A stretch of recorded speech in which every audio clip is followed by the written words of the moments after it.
Imaginez que vous puissiez voir l'histoire de l'univers défiler devant vos yeux, voir la Terre évoluer au fil des millénaires. Je me sens parfaitement à l'aise à l'échelle du milliard d'années.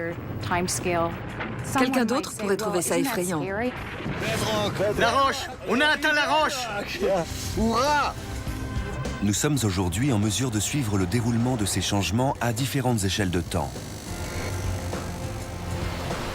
De l'espace d'une journée jusqu'à des millions, voire des milliards d'années. Nous vivons dans un continuum temporel, et le problème, c'est de comprendre comment les pièces s'assemblent. Pour pouvoir étudier l'ère glaciaire, c'est difficile à croire, mais c'est vrai.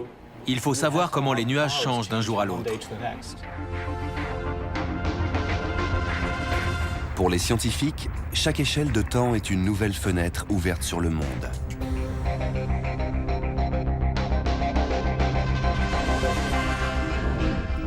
Partez avec nous pour un incroyable voyage à travers le temps.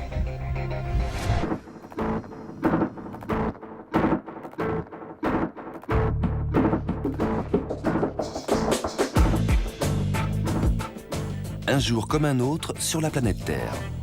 On se réveille chaque matin, on s'endort chaque soir. Pourquoi? Parce que le soleil se lève et se couche tous les jours. Quand vous regardez par la fenêtre, tout vous semble permanent. Vous voyez les arbres, le ciel, et vous avez l'impression qu'ils seront toujours là. Pourtant, notre monde ne cesse de changer, à des échelles de temps que nous ne pouvons qu'imaginer.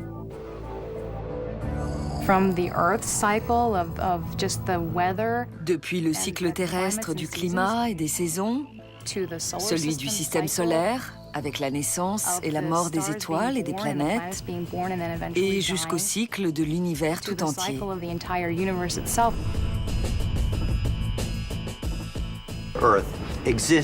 La Terre existe dans toutes les grandeurs de temps et d'espace, du moléculaire à l'intergalactique.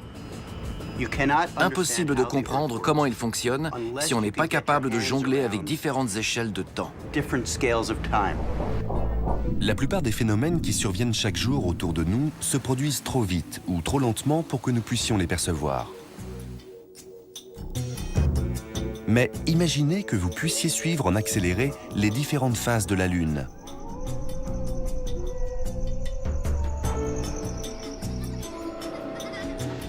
La pousse des feuilles au printemps.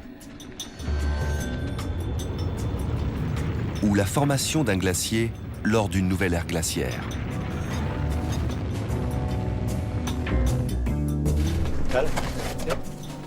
Aujourd'hui, de nouvelles technologies permettent aux scientifiques de mieux comprendre les forces qui transforment notre monde à des échelles de temps qui défient l'entendement.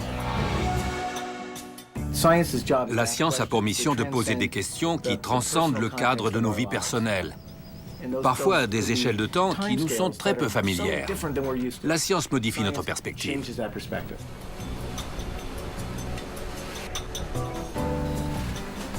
La ronde des saisons. Les différentes ères glaciaires. Et la dérive des continents. Tous ces phénomènes sont liés à des événements qui se produisent ici et maintenant.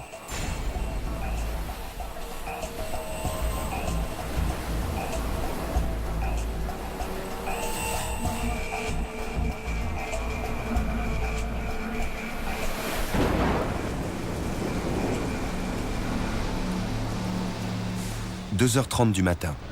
Un cyclone de catégorie 3 vient d'atteindre la côte. Chaque seconde semble durer une éternité. Il laisse derrière lui un sillage de destruction de plus de 150 km de large. En quelques minutes, l'énergie libérée est équivalente à celle d'une bombe nucléaire. À l'aube, la tempête s'éloigne vers le nord en perdant de sa vigueur. Les dégâts sont estimés à plus de 4 milliards de dollars.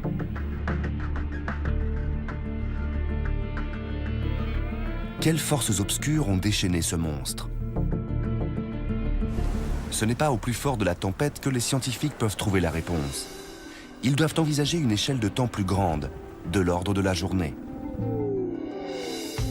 La Terre met 24 heures pour effectuer une rotation complète sur elle-même. C'est l'échelle de temps qui nous est sans doute la plus familière.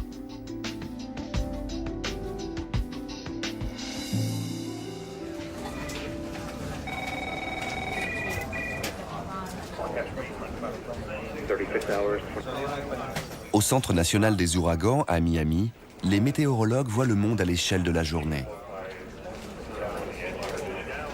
Aujourd'hui, Rick Knabb surveille une zone de basse pression loin à l'est, appelée une onde. Les vents ont forci jusqu'à atteindre le niveau d'une tempête tropicale. Quand ça atteint ce stade, on leur donne un nom. Celle-ci, c'est Rita. Septembre 2005. Rita progresse vers l'ouest en direction d'une immense étendue d'eau relativement chaude, le carburant qui alimente les ouragans. Le 13e jour, ces vents dépassent 160 km/h. C'est un cyclone de catégorie 2, juste au sud de Key West, qui s'apprête à pénétrer dans le golfe du Mexique. À chaque fois qu'il y a un cyclone dans le golfe du Mexique, il n'a nulle part où aller, sauf la terre.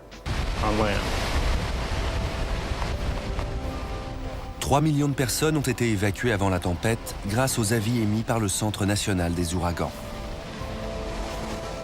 Rita n'est que l'un de la vingtaine de cyclones atlantiques survenus au cours de la saison 2005. Une saison qui, par convention, s'étend de juin à novembre et qui, cette année-là, a battu tous les records. Quels facteurs rendent cette période de l'année aussi explosive? Impossible pour les scientifiques de le savoir à partir d'un seul cyclone ou même d'une seule saison. Ils doivent voir les choses sur une échelle de temps plus grande, de l'ordre de la décennie.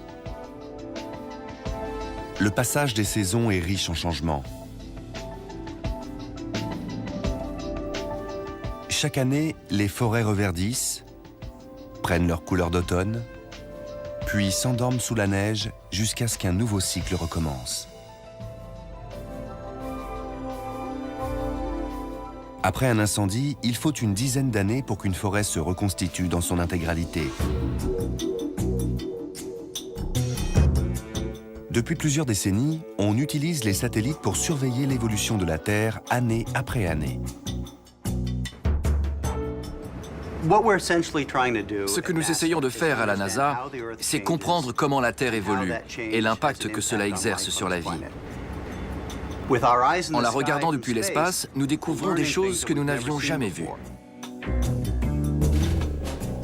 Grâce aux satellites en basse orbite, les scientifiques peuvent à présent suivre les évolutions de la température et du climat à travers le globe et voir comment les températures de surface se modifient à l'échelle des océans.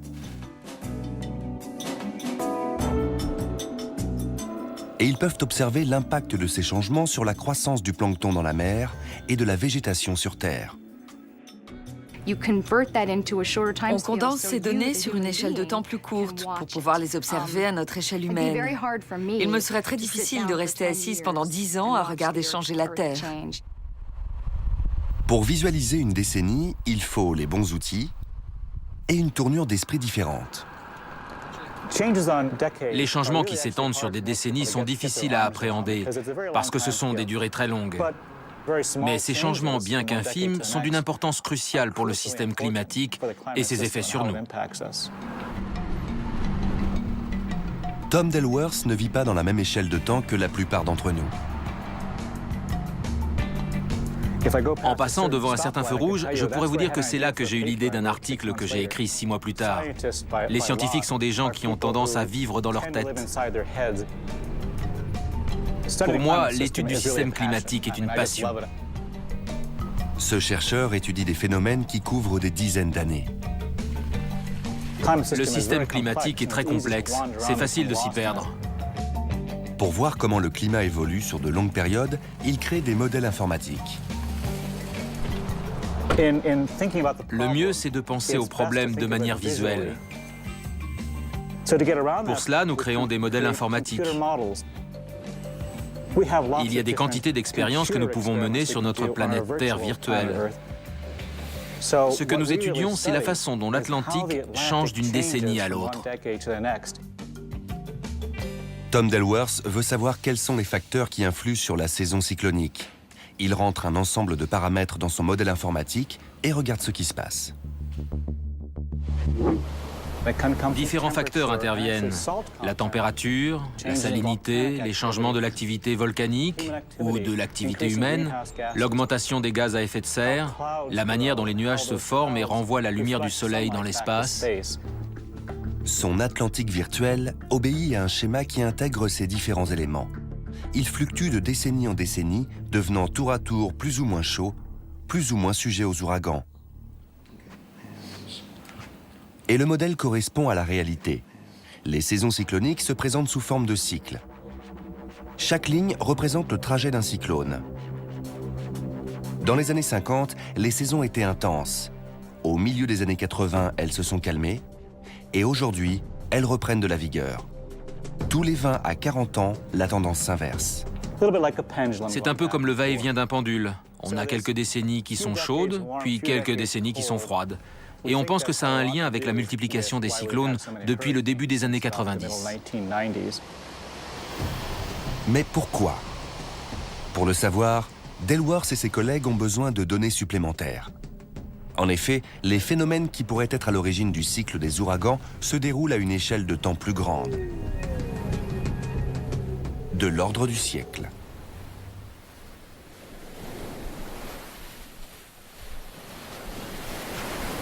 Sur une période de 100 ans, on voit la Terre se transformer. Le martèlement incessant des vagues sculpte les côtes. Au cours de la dernière ère glaciaire, en l'espace de 15 siècles, le volume des glaces a diminué et la Grande-Bretagne s'est détachée de l'Europe. Sur plusieurs siècles, les océans aussi connaissent des changements déterminants. Leurs eaux circulent en suivant de grandes boucles. C'est ce qu'on appelle le tapis roulant océanique. Les courants chauds venus des tropiques se déplacent jusqu'au nord de l'Arctique. En chemin, ils donnent à l'Europe du Nord son climat relativement tempéré. Ce qui anime le système? Dans l'Atlantique Nord, l'eau devient plus froide et l'évaporation accroît la concentration en sel. Cela rend l'eau plus lourde. En s'enfonçant, elle agit comme une gigantesque manivelle qui actionne le tapis roulant. Pour que les eaux de tous les océans fassent un circuit complet, il faut des centaines d'années. Mais les scientifiques ont découvert que le tapis ne se déplace pas toujours à la même vitesse. Cela pourrait expliquer ce qui déclenche en définitive les ouragans. Quand le tapis roulant tourne rapidement, il fait très chaud dans l'Atlantique. Et cette eau plus chaude est davantage propice aux ouragans. Le cycle des ouragans pourrait dépendre des variations de vitesse du tapis roulant et de l'interaction de facteurs que nous ne pouvons pas voir. Quand on est à la plage, on voit les vagues de surface qui se forment sur une durée d'une dizaine de secondes. Et on a l'habitude des marées qui surviennent à l'échelle de la journée. L'océan a tout un éventail d'échelles de temps, de quelques secondes à des centaines d'années.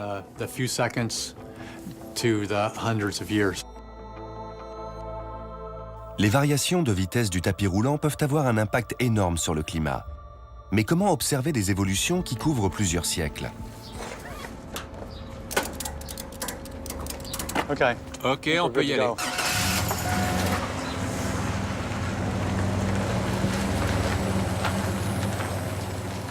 Breck Owens, de l'Institut océanographique Woods Hole, a trouvé une solution astucieuse. Tu le tiens? Ouais.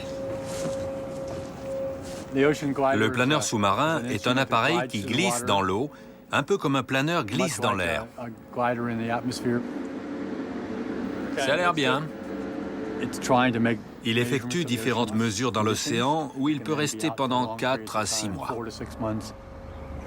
Prêt? Connecte-le. Ok, on l'initialise. Cette fois-ci, on prévoit un parcours de 3000 km. C'est bon, on sait où on est. Parfait. C'est toujours bien de partir du bon endroit.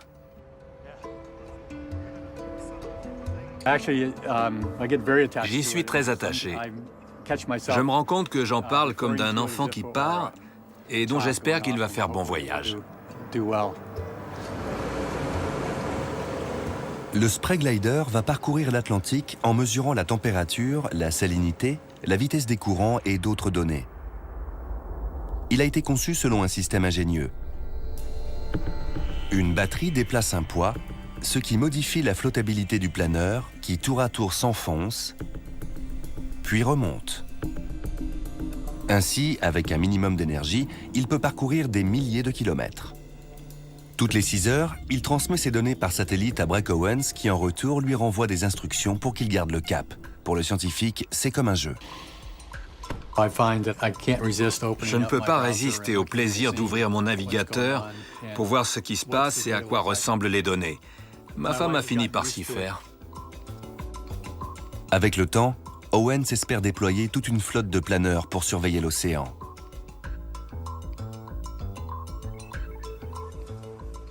Mais aujourd'hui, le temps justement n'est pas de son côté. Tu crois que ce méandre va nous poser des problèmes? Oui, j'en ai bien peur. Ça fait 4 mois que le Spray Glider est en mer et il a été pris dans un grand tourbillon. Il a été entraîné en plein dedans. On a essayé de l'en sortir, mais rien à faire. Il faut attendre. Espérons que les batteries tiendront. Espérons.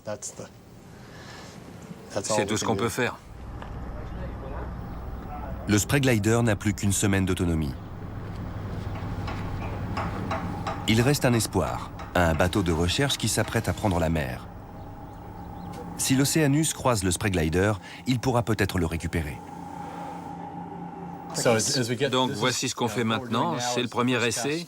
Et une fois que... À la tête de la mission, Russ Curry, également de l'Institut océanographique Woods Hole.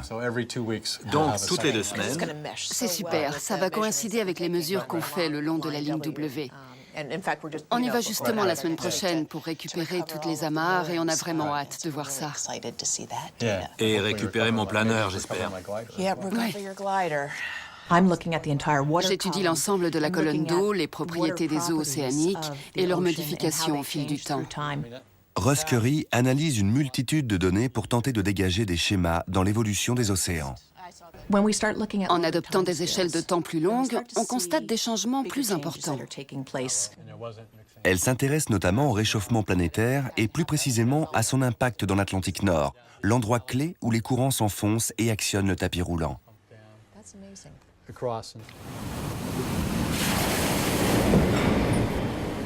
Les données qu'elle recueille à bord de l'Océanus l'aident à mieux cerner ces phénomènes. Aujourd'hui, la récolte est d'un autre genre. Elle a récupéré le Spray Glider. Il va pouvoir reprendre son périple sous-marin pour aider les scientifiques à comprendre le climat constamment changeant de la Terre. Les 20 000 dernières années ont été dominées d'abord par une ère glaciaire. Puis on est sorti de cette ère glaciaire pour entrer dans 10 000 ans de climat relativement stable. Aujourd'hui, nous avons devant nous un tout autre scénario. L'atmosphère est très différente. Nous y avons relâché beaucoup de gaz à effet de serre et en réalité, nous ne savons pas vraiment comment le système va réagir.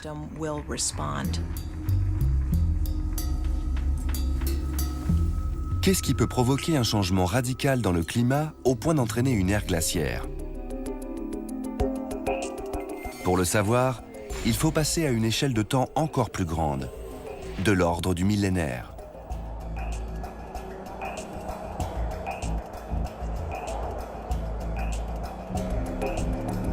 Afin d'étudier le climat sur plusieurs millénaires, les scientifiques cherchent des indices dans la composition chimique des très vieux glaciers.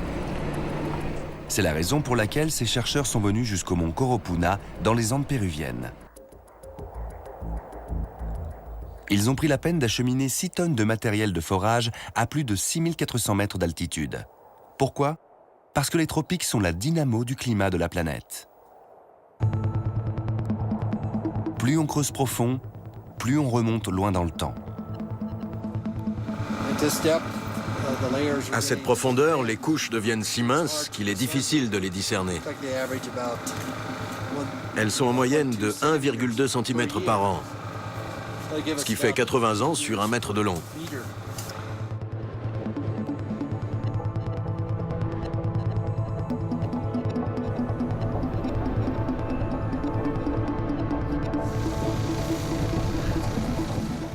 Après 8 semaines de forage, la mission touche à sa fin. La roche! On a atteint la roche! On ne peut pas creuser plus loin. Hurrah! À présent, il va leur falloir redescendre 200 mètres de précieuses carottes. On descend à travers la forêt tropicale en les conservant gelées jusqu'à ce qu'elles arrivent ici, dans notre chambre froide. C'est ici qu'on les stocke comme des archives à moins 30 degrés, jusqu'à ce qu'on soit prêt à les examiner en laboratoire.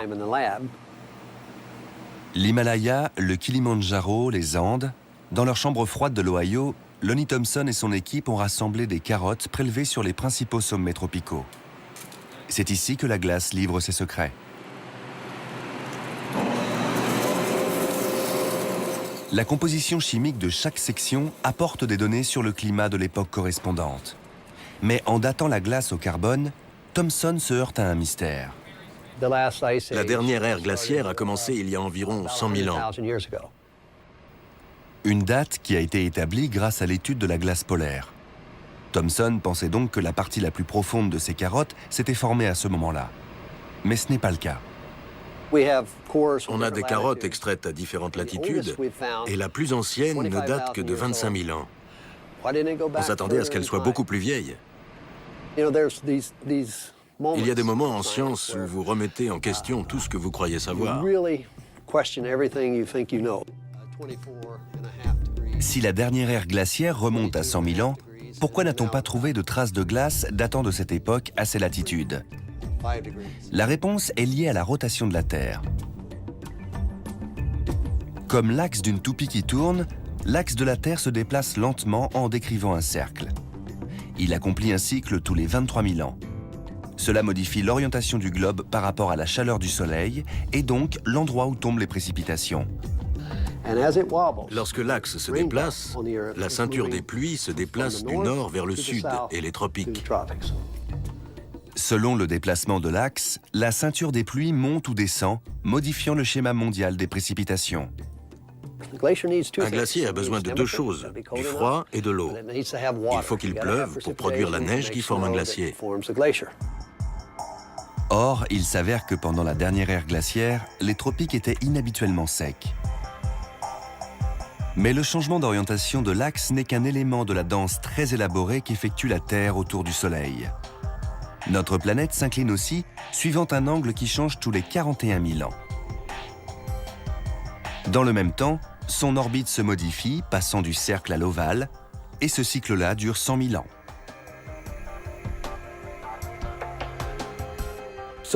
C'est l'association de ces trois cycles qui détermine le climat. Parfois, ils s'amplifient les uns les autres, parfois, ils s'annulent les uns les autres. Quand la danse de la Terre correspond à une configuration bien précise, rien ne peut arrêter le froid. C'est cela qui déclenche une ère glaciaire.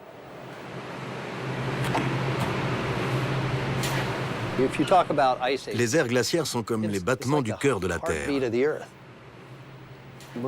Quand je regarde une carotte, je vois une histoire, je vois les archives de notre passé, une façon de se promener dans le temps.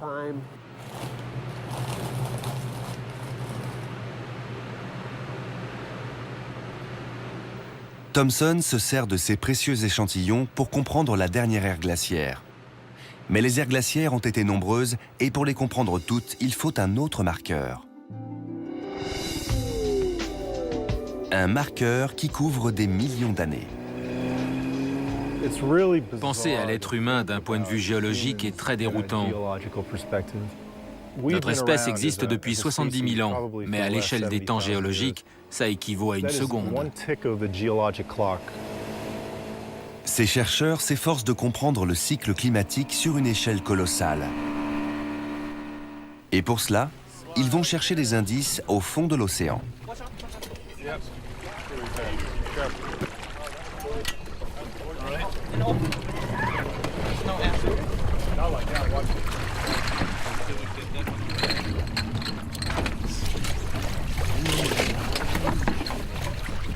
Quand j'étais jeune, je me disais que plus tard, j'aimerais faire un métier où on me paie et où j'ai l'impression d'être en vacances.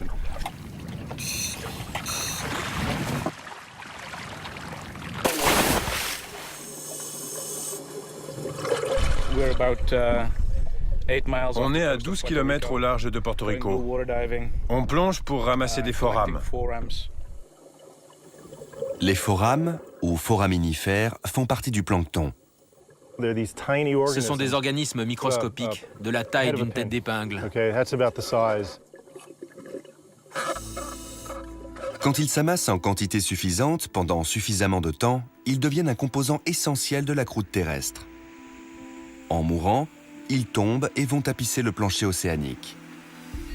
Plus ils se trouvent en profondeur, plus ils sont vieux. Imaginez une couche de 2,5 cm par millénaire, pendant 1 million, 10 millions, 100 millions d'années.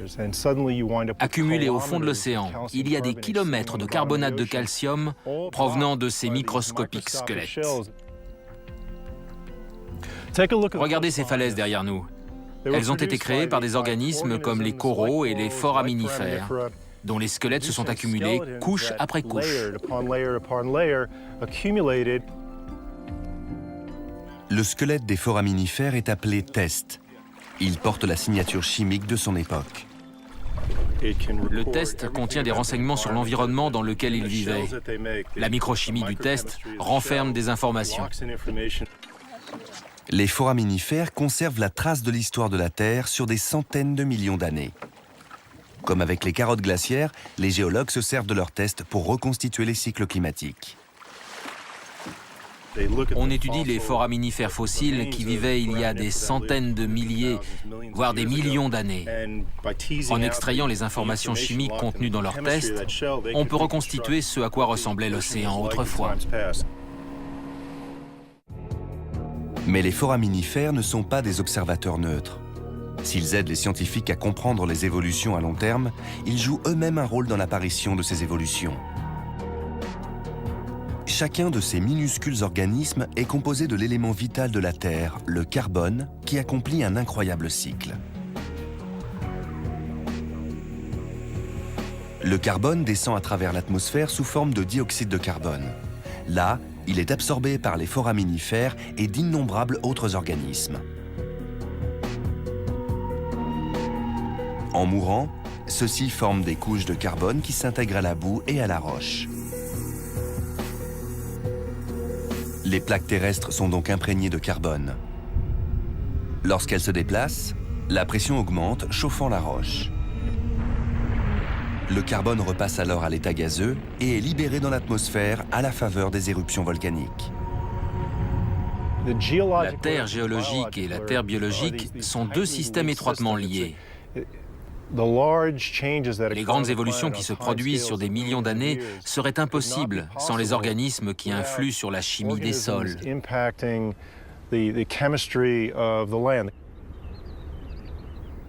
Qu'est-ce qui provoque le mouvement des plaques terrestres entraînant le rejet du carbone dans l'atmosphère? Les foraminifères ne peuvent pas nous renseigner sur ce point. Pour mieux comprendre, il faut creuser plus profond et adopter une échelle de temps encore plus grande, de l'ordre de la centaine de millions d'années.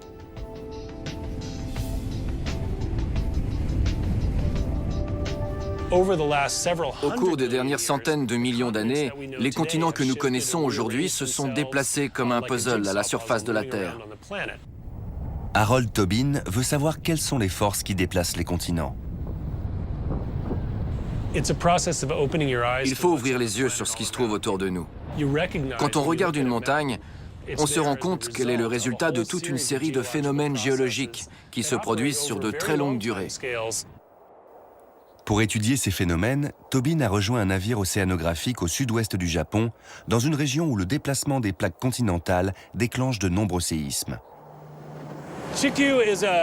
Le Chikyu est un navire de forage destiné exclusivement aux recherches scientifiques. Il est unique en son genre. Il va nous permettre de creuser dans la croûte terrestre jusqu'à des profondeurs qui n'ont encore jamais été atteintes. Tobin et son équipe vont pouvoir creuser 3 fois plus profondément qu'aucune équipe avant eux. Nous sommes venus chercher des informations. Nous prélevons des échantillons dans les zones de faille pour récupérer le matériau qui remonte lors des séismes. Et en même temps, on fait descendre dans le puits des capteurs pour mesurer ce qui provoque ces séismes. Le trépan s'enfonce à travers 1500 mètres d'eau.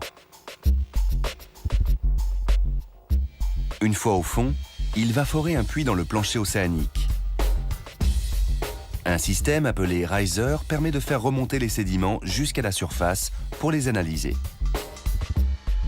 Le TICU va creuser à 6000 mètres de profondeur dans la croûte terrestre et atteindre ainsi l'endroit où les plaques entrent en collision. Après la collecte des échantillons, on passe à la phase d'analyse. Nous disposons d'instruments embarqués pour faire les mesures dont nous avons besoin.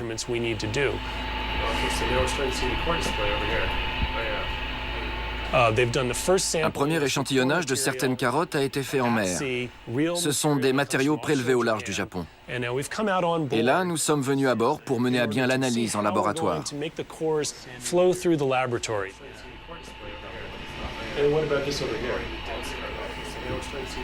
Harold Tobin n'est pas uniquement à la recherche de roches. Quand on parle de la croûte et du manteau terrestre, on pense à des roches lourdes, des matériaux très denses. Mais selon lui, ce sont deux éléments parmi les plus légers qui pourraient être à l'origine des séismes. L'hydrogène et l'oxygène qui, combinés, forment l'eau, H2O. L'eau fait partie intégrante de la structure cristalline de la roche. Ces éléments légers sont des éléments volatiles. L'eau sert de catalyseur au processus. Voilà donc ce que Tobin espère trouver dans les échantillons qu'il est venu chercher. Selon lui, la cause des tremblements de terre, c'est l'eau. C'est elle qui rend les minéraux instables et provoque le mouvement des plaques tectoniques. Quand la Terre était jeune, elle était constituée d'un mélange d'éléments répartis de façon homogène. Mais la plupart des éléments lourds, les métaux, se sont peu à peu enfoncés dans le noyau. Sous l'effet de leur propre gravité et de la désintégration radioactive, ils ont atteint une température de plusieurs millions de degrés. La chaleur est montée jusqu'aux éléments plus légers, remuant les minéraux situés sous les plaques. Le manteau terrestre est devenu un chaudron. La tectonique des plaques, c'est quand on remue le contenu du chaudron, quand on remélange tous ces éléments. Vous mettez un ragoût à chauffer, le contenu remonte et se met à bouillonner. C'est ce qui se passe dans le manteau terrestre, mais à un rythme très très lent. Mais d'où la Terre tire-t-elle cette combinaison spécifique d'éléments chimiques qui chauffent le chaudron? Aucun forage ne pourra nous le dire. Il faut chercher la réponse au-delà de notre planète à une échelle de temps plus grande encore. De l'ordre du milliard d'années.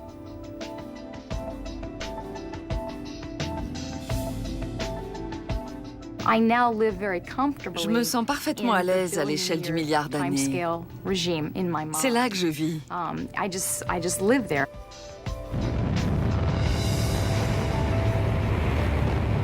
En février 1999, la sonde spatiale Stardust est partie à la rencontre d'un visiteur venu du plus profond de l'espace.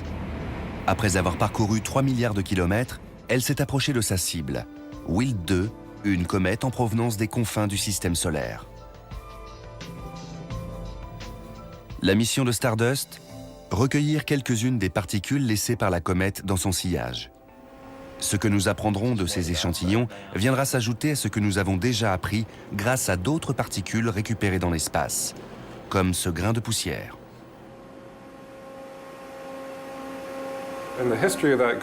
Son histoire est celle de notre système solaire.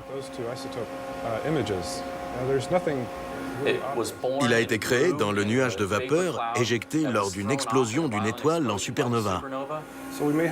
C'est peut-être un morceau de l'étoile qui a explosé pour donner naissance au système solaire.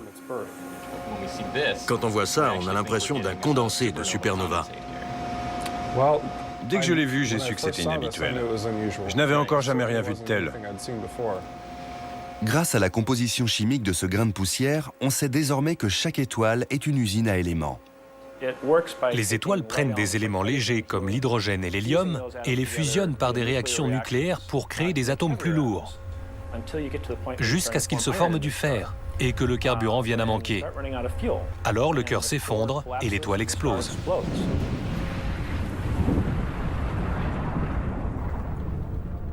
Les éléments nouvellement formés se dispersent à travers l'immensité de l'espace. À des années-lumière de là, ils atteignent un nuage qui est en train de se muer lentement en un disque, le disque qui finira par former notre système solaire. Dans la sphère qui va devenir la Terre, un mélange choisi d'éléments s'assemble. Ce sont eux qui donneront à notre planète ses propriétés particulières. Je vois la Terre comme une minuscule boule de roche et de métal qui tourne autour d'une étoile banale. Les étoiles vivent et meurent, elles s'évaporent en poussière, et cette poussière forme d'autres étoiles. C'est un cycle cosmique qui se poursuivra pendant 100 milliards d'années.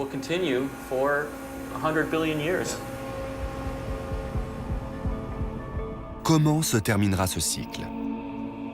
Cette question nous amène à considérer l'espace de temps le plus long que nous connaissions. Alex Filippenko est astronome. Ses recherches le conduisent au sommet d'un volcan, à la recherche du commencement même du temps. L'univers a environ 14 milliards d'années, c'est-à-dire 14 000 millions d'années. Il est très très vieux. Mais il a un début.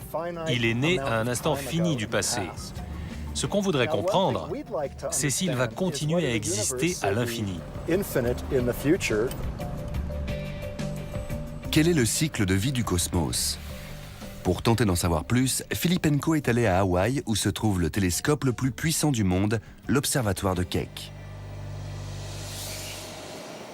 Depuis près d'un siècle, on sait que l'univers est en expansion. Les galaxies s'éloignent de nous.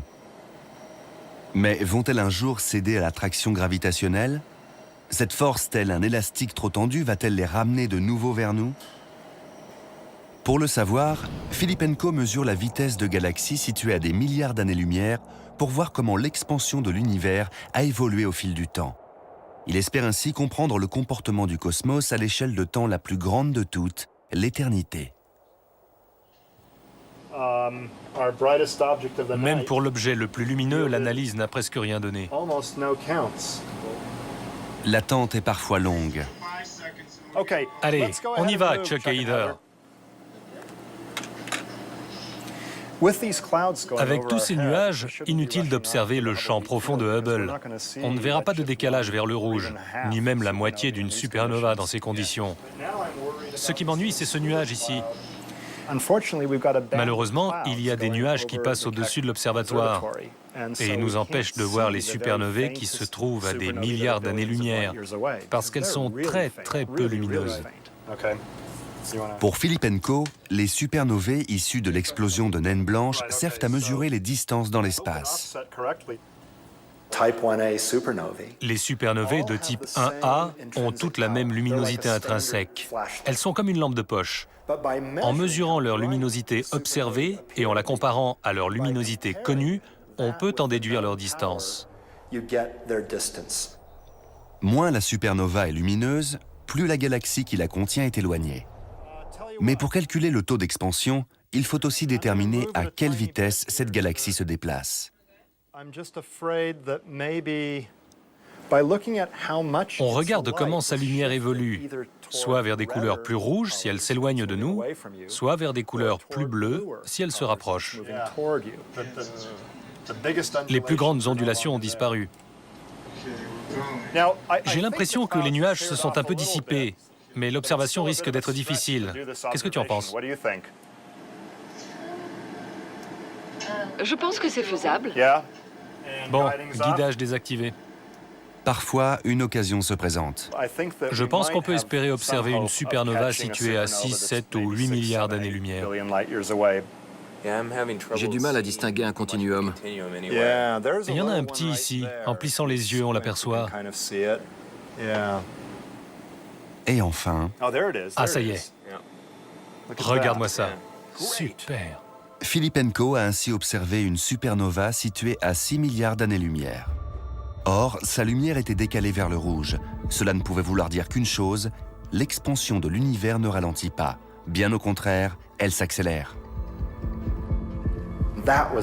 C'était une grosse surprise. Personne ne s'y attendait. Nous sommes dans une nouvelle phase d'expansion de l'univers.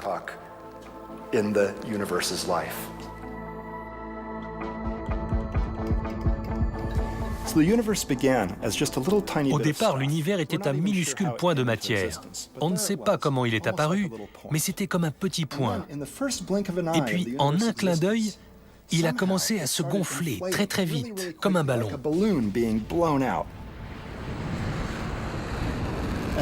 Puis, il y a 4 ou 5 milliards d'années, une nouvelle forme d'énergie répulsive s'est mise en marche et a accéléré son expansion, le faisant grandir de plus en plus.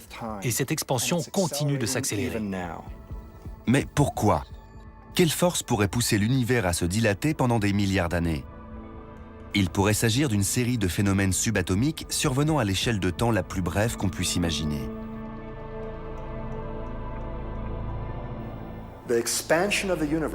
L'expansion de l'univers à une échelle de temps extrêmement longue, celle du milliard d'années, et plus tard du billion et du trillion d'années, pourrait être dictée par le comportement de la matière aux échelles de temps les plus courtes qui soient.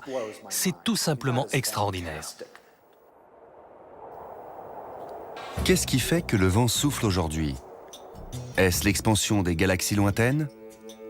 La poussière cosmique qui a donné naissance à notre système solaire? La Terre qui bouillonne sous nos pieds? Ou le ciel changeant au-dessus de nos têtes? Pour le découvrir, les scientifiques surfent sur différentes échelles de temps. Considérer les choses sur une très longue durée me permet, en tant que scientifique, de voir comment ce que je fais s'intègre dans un champ beaucoup plus large. La science nous apprend à apprécier l'incommensurable, l'invisible, l'insondable. C'est pourquoi elle est si importante. Elle nous permet de prendre du recul et de voir quelle est notre place dans tout cela. C'est inscrit dans notre ADN, cette réflexion sur le temps. Entre les grands cycles du cosmos et les cycles quotidiens de la vie sur Terre, l'immensité du temps défie l'imagination. Mais ce n'est là que la moitié du tableau. Les échelles de temps s'étendent tout aussi loin dans l'autre sens. Une seconde renferme une infinité de mondes à découvrir, chacun plus court que le précédent, jusqu'à l'infinitésimal. C'est ce que nous découvrirons dans le deuxième volet des Explorateurs du temps.